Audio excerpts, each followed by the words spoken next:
April 1945. The Pacific sky burned with orange light as the sun rose over the islands. Japanese pilots stood beside their Zeros, tightening their flight gloves, unaware that this morning would change everything they knew about air combat. For years, the Japanese Zero had ruled the skies, light, agile, and deadly. It danced through dogfights, outturning every enemy plane. The pilots believed no foreign aircraft could ever match their precision. But across the ocean, engineers in America had built something new, something that would make even the bravest pilots doubt their wings. A sleek silver machine that sliced through the air at over 444 miles per hour. Its name was whispered among Allied crews with pride, the Mustang. The Japanese pilots first noticed it far away, a glint of sunlight, a thin streak cutting through the sky faster than sound itself. At first, they thought it was just another American bomber escort. But as it came closer, they saw its shark-like nose and wide wings slicing the wind. Within seconds, the Mustang was behind them. Bullets ripped through the air like lightning. The calm blue sky turned into chaos. Lieutenant Kobayashi shouted over the radio, "What kind of aircraft is that?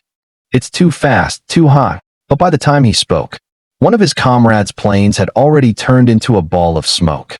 For the first time, fear entered the hearts of Japanese aces who once believed the Zero was unbeatable. The Mustang didn't fight like they did. It attacked from above, struck with precision, and vanished into the clouds before they could even react. It was not just another enemy plane. It was the symbol of a new age of warfare, where speed, engineering, and innovation ruled over honor and instinct. As the surviving pilots landed back on the runway that evening, their faces were pale. They didn't know what they had seen, but they knew one thing for certain: the sky no longer belonged to them. The Japanese pilots returned to their base in silence. No one spoke a word. The smell of burned oil and fear hung heavy in the air. They had seen something that defied all logic. A plane faster than any they had faced, moving with unnatural grace. In the officer's tent, Commander Tanaka stood before a chalkboard filled with flight data. He drew a simple line and said quietly, "This was not a thunderbolt. This was something else." They had fought the American P-47s before, big, powerful, but not agile. They knew how to turn tighter, how to outmaneuver them. But this new aircraft didn't follow any of their rules. Intelligence reports began to pour in. Rumors spread across squadrons. The Americans have a new plane. It can climb like a rocket. It can outrun anything. Some laughed it off. Others didn't sleep that night. In the following days, encounters increased. Mustangs, sleek and deadly, appeared high above the Japanese formations. They would dive, fire their guns, and vanish before the Japanese pilots could even lock eyes on them. The Zeros tried their best: sharp turns, sudden climbs, desperate barrel rolls, but the Mustangs simply refused to play their game. Its Rolls-Royce Merlin engine screamed like thunder, giving it power even at high altitude, where Japanese planes gasped for air. Speed and altitude, the American pilots had learned, are the new gods of air combat.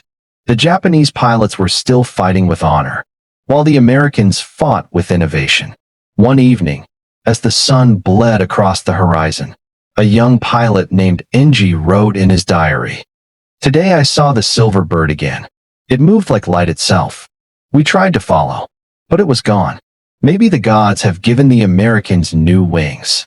That night, his words echoed among the pilots like a quiet confession.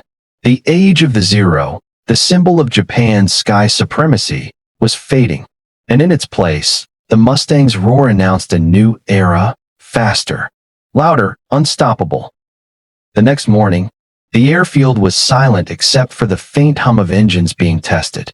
Mechanics worked tirelessly, trying to squeeze a few more miles per hour from the old Zeros. But deep down, everyone knew, no matter what they did, they could not catch the Mustang. The Americans had found the perfect balance: speed, altitude, and endurance. Where the Japanese aircraft relied on agility and lightness, the Mustang relied on raw power and science. It could fly higher than the Zeros, dive faster, and strike from where the enemy couldn't see it coming. In one confrontation near Okinawa, a group of Japanese fighters rose to meet a formation of B-29 bombers. They never saw the Mustangs hidden in the sun. Within moments, silver flashes sliced through the formation. Tracer fire burned the air like falling stars. "Brake right! Brake right!" shouted one Japanese pilot. But it was too late. The Mustang pilots had mastered boom and zoom tactics, diving at incredible speed, firing, and climbing away before the slower Zeros could respond. From the ground, the soldiers watched in disbelief as the dogfights ended almost before they began. To them, it looked like lightning striking from the heavens. The Americans had achieved something extraordinary: control of the sky. Their pilots returned with minimal losses, while the Japanese squadrons were shrinking with every passing day. Back at the base, Commander Tanaka looked at the wreckage of a downed Zero. Its thin aluminum frame, once a symbol of Japanese superiority, now lay twisted and broken. He whispered softly, "Our wings were built for yesterday's sky." For the Japanese airmen, the battle was no longer just about victory. It was about survival, and the haunting realization that the war had moved into an age they could no longer control. By mid-1945, the sky over the Pacific had changed forever. What once echoed with the proud roar of Japanese engines was now ruled by the steady hum of American Mustangs. The Japanese pilots still fought bravely. They took off knowing they might never return. But still, they climbed into the sky. Honor demanded it. Duty demanded it. Even if they knew they couldn't outrun the 444 mph Silver Predators that waited above the clouds. In one of the final missions over the Japanese mainland, a young pilot named Haruto took off with 6 others. Their goal: intercept incoming bombers before they reached the city. The morning mist was thick, the horizon quiet, until the sun broke through, revealing distant glints of light. Contact, 12 o'clock high. Before they could even prepare, the Mustangs were already diving. Haruto tried to climb, but the Mustang behind him gained with terrifying speed. Bullets shredded the air. His canopy cracked, alarms screamed. He rolled desperately, managing to evade death for a few more seconds. But the American pilot was relentless. Another burst, and Haruto's plane burst into flames. From the ground, witnesses saw the burning aircraft streak across the sky like a falling star. To them, it looked beautiful, until they realized what it meant. At the debriefing later that night, the few who returned spoke quietly. No one mocked the enemy anymore. No one bragged about the invincible Zero. They knew the truth. The age of the Zero had ended, and the Mustang had become the sky's new master. Even Japanese engineers, secretly analyzing captured Allied planes, were astonished by the Mustang's technology. The smooth laminar flow wings, the high-efficiency engine, the perfect blend of speed and control. All of it was years ahead of anything Japan had. For the first time, many Japanese officers admitted that this war could not be won in the air. They had faced courage before, but this time, they were facing progress, and progress never slows down. By July 1945, the Japanese skies were a battlefield of ghosts. The few remaining Zero squadrons scrambled whenever American formations appeared. But deep inside, every pilot knew the truth. The fight was no longer fair. The Mustang pilots came like shadows. They struck from impossible angles, used the sun as a shield, and disappeared before the Japanese could even spot them. To many, it felt like fighting the wind itself. Commander Tanaka, once proud and unshaken, gathered his pilots one evening under the fading orange light. He said softly, "Courage is not about winning. It's about flying even when the sky no longer belongs to you." His words echoed in the hearts of every man there. They knew they could not win, but they could still fly. In one haunting encounter near Tokyo Bay, 4 Japanese fighters attempted to intercept a group of B-29s. But before they reached the bombers, a pair of Mustangs appeared, gliding down silently from above. Their engines roared as they opened fire. In seconds, 2 Zeros were gone, engulfed in black smoke, falling toward the sea. The remaining 2 fought desperately, weaving through clouds, hoping to outmaneuver the faster Mustangs. For a brief moment, 1 Zero managed to get behind a Mustang. Bullets flew. Sparks scattered across the silver fuselage, but the American plane didn't go down. It rolled sharply, flipped upward, and with terrifying precision, struck back. That small moment symbolized everything the war had become. A struggle between skill and technology, between courage and progress. Later that night, one of the surviving pilots wrote in his final logbook, "We are not defeated by men. We are defeated by the future." The Mustang had not only dominated the sky, it had changed what it meant to fight a war. No longer about honor or bravery alone, but about innovation, evolution, and mastery of the unseen forces of air and speed. And for the Japanese pilots, each mission was no longer just a flight. It was a farewell to an era that would never return. The Mustang's presence in the Pacific theater created a ripple effect unlike anything the Japanese pilots had faced. Squadrons that once flew with confidence now approached the skies with caution, even hesitation. Reports spread quickly.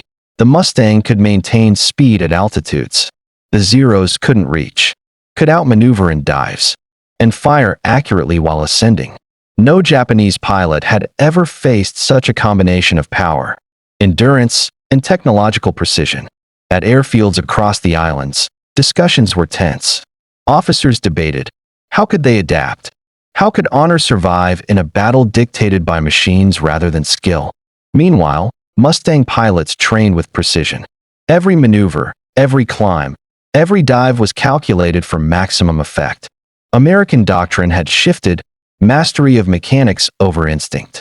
In one famous engagement near Iwo Jima, a flight of Mustangs intercepted Japanese fighters attempting to attack a bomber formation. The Japanese pilots dove with all their skill, looping and rolling, but the Mustangs were always one step ahead. Some reported feeling as though the American planes anticipated every move. A ghostly presence in the clouds. Lieutenant Sato, a veteran pilot, recounted later. "We tried everything. We climbed, we turned, we prayed. Yet the silver birds came and vanished like lightning. It was not men we fought, but the future of flight itself." The Mustang effect went beyond individual battles. It forced the Japanese to rethink strategy, training, and even their understanding of air combat. Every encounter became a lesson. Every loss a harsh reminder that speed and innovation could redefine war. By the summer of 1945, the Mustang symbolized something larger than a plane. It was the embodiment of change, the herald of modern warfare, and the ultimate test of human adaptation against progress. The Japanese pilots flew on, brave but aware, facing an enemy that could not be bested by courage alone. And through the smoke and echoes of dogfights, one truth remained. The Mustang had changed the sky forever. As the summer months of 1945 wore on, Japanese pilots faced an unspoken truth. The Mustang was no ordinary foe. Each sortie into the skies became a battle against not only American aircraft, but against the limits of their own training and endurance. Many pilots, once confident in their ability to outmaneuver any enemy, now hesitated before engaging. They had learned the hard way. Honor in combat could not compensate for technological superiority. During one skirmish over the Marianas, a squadron of Zeros attempted a coordinated attack on incoming B-29 bombers. The Mustangs, hidden high above, waited. In a blur, they dived, precision shooting tearing through the Japanese formation. Captain Hoshino, barely escaping with his life, later wrote, "It was as if the sky itself had turned against us. We fought as we always had, but the air betrayed our efforts." The Mustang came, fast as lightning, unstoppable. Back at the base, analysis teams worked tirelessly. They dissected wreckage, measured engine parts, studied flight paths, but every discovery only confirmed the same conclusion. The Mustang was years ahead. Even the bravest pilots could not shake the psychological impact. The sight of a Mustang above became a symbol of inevitable defeat. No maneuver, no turn, no desperate dive could guarantee survival. Yet courage persisted. Despite fear, pilots still took to the skies. They flew not for victory, but for duty, for pride, for the fleeting moments when skill could meet the impossible. The Mustang had not only reshaped the battlefield, it had redefined courage itself. To face such a foe and survive was an achievement in its own right.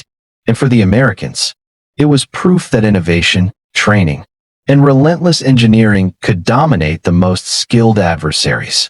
In letters home, some Japanese pilots admitted the bitter truth. We were not defeated by men. We were defeated by the machine and the minds behind it. By the fall of 1945, the Pacific skies belonged to a new master. The Mustang had arrived, and with it, the end of an era for Japanese aviation. By late summer 1945, the psychological impact of the Mustang was unmistakable. Japanese pilots still trained, still flew sorties, but a shadow had fallen over their confidence. The Mustang was more than a plane. It was a lesson in innovation. Every dive, every roll, every high-speed maneuver proved that technology could outmatch tradition. On one fateful day, a squadron of Zeros attempted a coordinated interception of incoming bombers near Okinawa. The pilots relied on years of skill and instinct. They counted on their agility and tight formation flying. But the Mustangs had changed the rules. Flying higher, faster, and smarter, they descended like meteors from the clouds. The Zeros could barely react. Within minutes, 2 aircraft were destroyed, and the rest scattered, smoke trailing behind them. Lieutenant Nakamura later reflected, "We trained for years, mastering the skies as our ancestors had. But we faced a new reality. The Mustang did not fight like us, and it could not be beaten by tradition alone." At airfields, engineers struggled to understand the Mustang's design. Its laminar flow wings, efficient engine, and precision instruments were far beyond anything Japan had produced. Every captured part became a study in futility, admiration mixed with despair. The Mustang had introduced a new era of air warfare, one in which bravery and skill were still vital. But without technological superiority, they could no longer secure victory. The pilots who survived carried a mixture of fear and respect. They knew that facing the Mustang meant confronting a future they were not ready for. Yet they flew anyway, embodying courage in the face of inevitable loss. By the time autumn approached, the story was clear. The Pacific skies were no longer theirs. And the legend of the Mustang, fast, fearless, unstoppable, would be remembered long after the war ended. As autumn 1945 approached, the skies over the Pacific became a theater of relentless encounters. Japanese pilots flew with determination, but every sortie reminded them of the Mustang's supremacy. The final confrontations were often brief, yet intense. In the early morning haze near the Ryukyu Islands, a formation of Japanese fighters took off to intercept a squadron of B-29 bombers. High above, the Mustangs waited, invisible, silent, and deadly. The moment the Japanese fighters rose into the sun, the Mustangs struck. Dives, rolls, bursts of gunfire. Within minutes, chaos reigned. The Japanese pilots tried desperate maneuvers, but the Silver Predators moved faster than thought, faster than fear. Lieutenant Takeda, one of the youngest pilots, later recounted, "It felt as if the wind itself was against us. No matter how I turned, how I climbed, how I rolled, it was always there. Always faster, always precise. We had trained our whole lives for this moment. Yet the Mustang was untouchable. Even when a Zero managed to fire back, the Mustang would perform a swift countermove, leaving the Japanese pilot in disbelief. On the ground, observers watched the skies fill with smoke trails and tracer lines. They saw pilots disappearing, reappearing, and maneuvering in ways that seemed impossible. Every encounter reinforced a harsh truth. The war in the air had shifted irreversibly. Back at the airfields, the survivors huddled quietly. They spoke in whispers of courage, skill, and the unforgiving presence of the Mustang. For many, it was the first time honor alone could not secure victory. And yet, even in the face of defeat, they flew with unwavering resolve. Each sortie, each dogfight, was a testament to human courage against overwhelming odds. The Mustang had changed the rules, but it could not take away the bravery of those who dared to meet it in the sky. By the end of these final confrontations, the Pacific skies belonged to the Americans. The Mustang had not just dominated, it had redefined aerial warfare, leaving a legacy of speed, precision, and unstoppable innovation. The final months of 1945 marked the closing chapter for Japanese air dominance in the Pacific. The once proud Zeros, symbols of courage and skill, were now facing an enemy they could neither outmaneuver nor outrun. The Mustangs had not only changed the rules of air combat, they had rewritten them. Speed, altitude, precision, and innovation had become the deciding factors in the skies. Survivors of the Japanese air squadrons reflected on the battles they had faced. Many admitted that courage alone could no longer secure victory. Lieutenant Ng wrote in his diary, "We fought with honor, with skill, and with every ounce of our being. Yet the silver machines of the Americans always found us first. We were pilots of yesterday, fighting in the skies of tomorrow." Despite the heavy losses, the spirit of the pilots remained unbroken. Every flight, every sortie, was a testament to bravery in the face of overwhelming odds. Even as the Pacific skies were dominated by Mustangs, Japanese pilots flew on, proud, determined, and undeterred in their dedication. The Americans had achieved something remarkable. Their Mustang pilots combined skill with innovation, proving that technology could shift the balance of war. The aircraft became legendary, not just for its performance, but for the psychological impact it imposed on the enemy. In the years following the war, the Mustang was celebrated as an icon of aerial mastery. Its ability to combine speed, range, and precision left an enduring mark on aviation history. For the Japanese pilots who had faced it, it remained a symbol of both awe and respect, a reminder that the skies could change in an instant. The war had ended, but the story of the Mustang lived on. It was a story of innovation overcoming tradition, of courage meeting a force beyond expectation, and of an era of air combat that would never be forgotten. As the sun set over the Pacific Islands for the final time in 1945, the Mustang roared once more in memory, a silver streak against the sky. Unstoppable, unmatched, and unforgettable. And for the Japanese pilots, it marked the end of an era, the end of the reign of the Zero, and the beginning of a new age in aerial warfare.